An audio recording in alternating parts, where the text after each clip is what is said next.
அதிமுகவுடனான கூட்டணியை உறுதி செய்துள்ள நிலையில் தாவேகாவை எப்படியாவது என்டிஏ கூட்டணிக்குள் இழுக்க பாஜக ரெடியாகியுள்ளதாக தகவல்கள் வெளியாகியுள்ளன.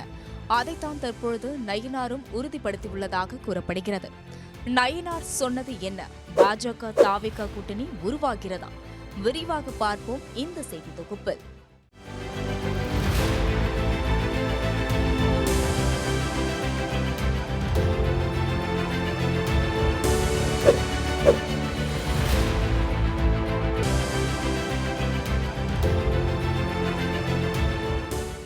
நான் யார் நீ யார், நாளும் தெரிந்தவர் யார் யார் என்று பாஜகவிடம் கடும் கோபத்தை காட்டிக் கொண்டிருந்த அதிமுக தற்பொழுது தாய்வழி வந்த தங்கங்கள் எல்லாம் ஓர்வழி நின்று நேர்வழி சென்றால் நாளை நமதே என்று பாஜகவுடன் கூட்டணி வைத்துள்ளது. எப்பாடுபட்டாவது அதிமுகவை இழுக்க நினைத்த பாஜகவும் அண்ணாமலையை பலியாடாக்கி அதிமுகவை கூட்டணிக்குள் இழுத்துவிட்டது என்கின்றனர் உள்விவரம் அறிந்தவர்கள். இதனைத் தொடர்ந்து எடப்பாடிக்கு இருந்த பாதி தலைவலி குறைந்த நிலையில் விஜயால் பெரும் தலைவலி ஏற்பட்டு விடுமோ என்ற அச்சத்தில் இருப்பதாக கூறப்படுகிறது. இந்த நிலையில்தான் விஜய்க்கு குடைச்சல் கொடுக்க திமுக இருக்கும்போது நாமும் அவருக்கு குடைச்சல் கொடுத்தால் அது விஜய்க்கே பிளஸ்ஸாக மாறும் என்று கணித்த பாஜக தற்பொழுது தடாலடியாக ஒரு முடிவை எடுத்துள்ளதா?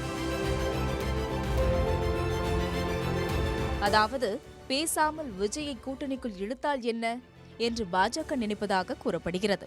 அதற்கான வேளைகளிலும் பாஜக முழுவீச்சாக இறங்கிவிட்டதாகவும் அதனை உறுதிப்படுத்தும் விதமாகத்தான் தற்போது நயினார் நாகேந்திரன் கூறியுள்ளார் என்றும் தகவல்கள் தெரிவிக்கின்றன.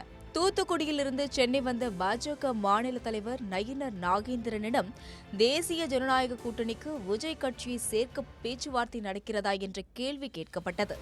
இந்த நிலையில் தேர்தல் வர இன்னும் ஓராண்டு இருக்கிறது, அப்போது பார்க்கலாம் என்றார். தொடர்ந்து தமிழ்நாடு அரசு விஜய் கட்சிக்கு மட்டுமல்ல, திருவல்லிக்கேணியில் பிரதமரின் மனதின் குரல் நிகழ்ச்சிக்கும் தடை விதித்தார்கள் என்றும் தமிழ்நாடு அரசு எல்லாவற்றிற்கும் தடை விதிக்கிறது என்றும் தெரிவித்தார். என்டிஏ கூட்டணிக்கு விஜயை கொண்டு வரதுக்குண்டான முயற்சிகள் நடைபெறதா பேசப்படுது. அதெல்லாம் ஒரு வருஷம் டைம் இருக்கு, அதை பார்த்துட்டு நம்ம பண்ணி. சார், அதே போல பார்த்தீங்கன்னா விஜய் செல்லக்கூடிய நிகழ்ச்சிகள் காவல்துறை அதிகமாக தடை போடுவதாகவும் தடை போடுறதாக சொல்லிட்டு அவரோட கட்சியோட செயலாளர் இவர் ஆதரவு தெரிவிச்சிருக்காரு. இதை எப்படி பார்க்கறது? ஏன்னா அவங்க தமிழ்நாடு அரசாங்கம் விஜய் கட்சிக்கு மட்டுமல்ல, சமீபத்தில் கூட நம்ம திருவல்லிக்கேணியில் மாண்புமிகு பாரத பிரதமருடைய மனதின் குரல் நிகழ்ச்சி அதுக்கே தடை போட்டாங்க. கேட்டால் மண்டபத்தில் வச்சு நடத்துங்க அப்படிங்கிறாங்க. தமிழ்நாடு அரசாங்கம் எல்லாத்துக்குமே தடை போட்டுட்டு இருக்குது. நயினார் நாகேந்திரனின் இந்த பேச்சானது தாவேகா பாஜக கூட்டணி உருவாக உள்ளதை சூசகமாக சொல்கிறதோ என்ற சந்தேகத்தை எழுப்புவதாக உள்ளதாக அரசியல் விமர்சகர்கள் கருத்து தெரிவித்து வருகின்றனர்.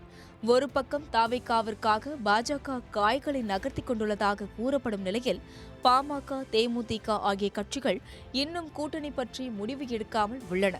விரைவிலேயே இவர்களும் என்டிஏ கூட்டணிக்குள் தான் இணைவதற்காக வாய்ப்புகள் உள்ளதாக கூறப்படுகிறது. மறுபக்கம் திமுகவை பொறுத்தவரை ஏற்கனவே உள்ள காங்கிரஸ், விசிக, மதிமுக, கம்யூனிஸ்ட் கட்சிகளுடன் கூட்டணி அமைத்து போட்டியிடும் என்பது கிட்டத்தட்ட உறுதியாகிவிட்டது. எனவே தாவேகா எடுக்கப் போகும் முடிவை வைத்துதான் 2026 அரசியல் களம் மாறப்போகிறது என்கின்றனர் விவரம் அறிந்தவர்கள்.